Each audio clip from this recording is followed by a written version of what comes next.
Hello, everyone in the Orbs community. Welcome back. Today, I have another great video for you as I have with me Orbs Head of Business Development, Ran Melamed. Hi, Rani. How Hi, are Bar, you? how are you? Hi, everybody.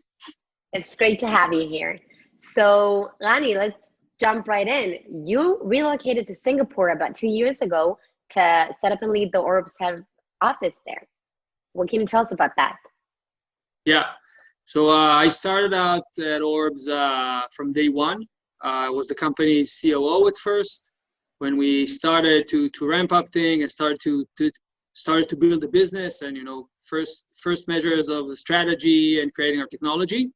At some point, when we realized that our most important market is in Asia mostly, primarily in Korea. So at first, one of our co-founders was going back and forth on a monthly basis, and once the business that there became larger and larger, it became evident that we had to have someone on ground in Asia, both taking care of Korea and all the other great opportunities that we have over here. So luckily for me, I was asked to relocate with my family, which I happily accepted. And as you mentioned, about 2 years ago, we moved here to Singapore. So I was traveling all around. It was, ages ago before COVID-19, completely different era. So back then, it was a lot of traveling, working with new partners, especially in Korea, but not only, also in Hong Kong, in India, of course, here in Singapore, and, trying to make the most out of our business and, expand our technology. That sounds amazing. I'm so happy for you and your family. I am interested about something very specific. You recently did a webinar for the GBBC, the Global Blockchain Business Council, for the Virtual Members Forum on the Orbs blockchain-based health passport solution. Yeah. What can you tell us about this project? Yeah, so first of all, the GBBC is an industry entity. They have about 50 members, which also we are part of, a very active part of. They're holding out conferences. By the way, they're having one in September, which we're also going to be participating in one of the panels. And they're kind of an industry thought leadership.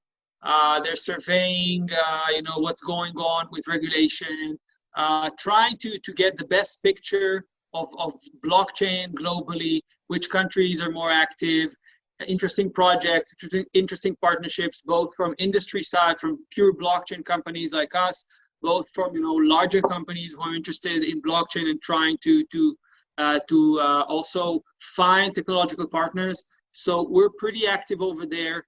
And about a month ago, I was giving a lecture in one of their webinars talking about one of our newest product. Again, it's in conception, but in a very quite an advanced phase, which is a COVID immunity health passport.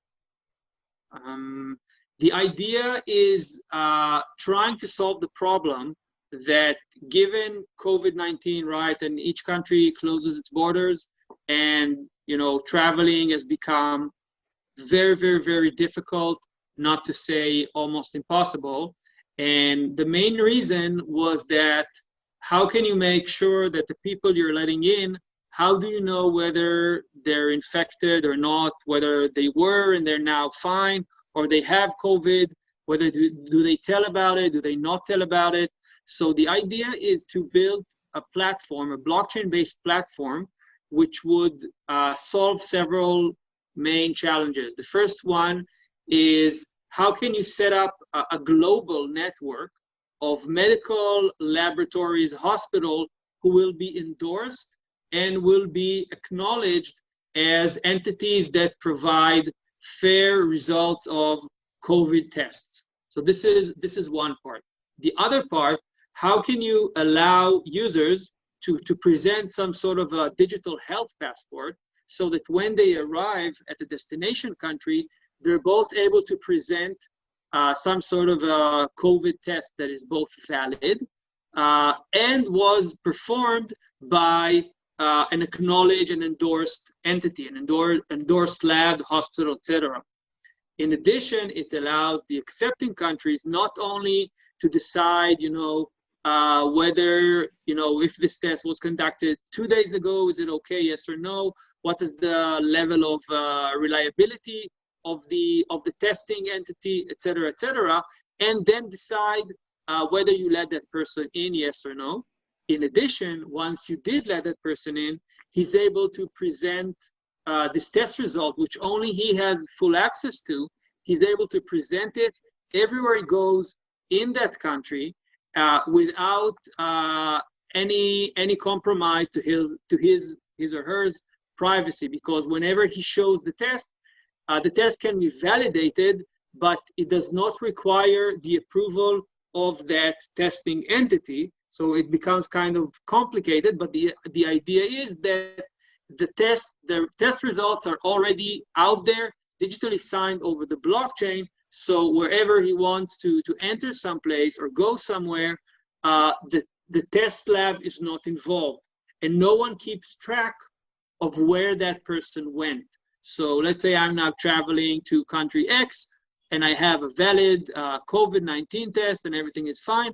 I'm able to show that wherever I go, and no one is able to keep track of the places I've been, of course, when or where. And if, for instance, there's some sort of a problem, if this test needs to be revoked, etc., it can be very easily done by that lab, by that country. So you have a lot of degrees of freedom in making decisions and setting up the rules, who you let in, where, when, etc., etc. That's brilliant. It is. No, really, that sounds amazing, and it's so important, especially in these days, in this era that we live in. What can you tell us about the GBBC and the significance of the partnership with Orbs? So it's a great partnership with a very important significance because, again, they're highly connected to the World Economic Forum, to the conference, to the World Economic Conference in Davos. Again, as I mentioned, a lot of non-blockchain entities. So partnering with them and being able to be part of this network allows us to build new partnerships and new connections, and exposes us and our technology to great new potential partners. Through their assistance, we've participated in many conferences. Even last year, we sponsored one of their hackathons, who dealt with trying to solve one of the UN SDGs, the sustainable development growth challenges. So we were sponsoring over there, and it really opens up, a great new set of partners, and great opportunities for us. I'm glad to hear that. Rani, thank you so much for doing this video with me. It's not every day that we get a glimpse of what's going on behind the scenes of the Orbs business development team. So thank you so much for the entire team and you for doing what you're doing. And as for you guys, we're not going to stop here. I'm going to see you next time with another person of the Orbs team. Thank you so much. Bye-bye. Bye.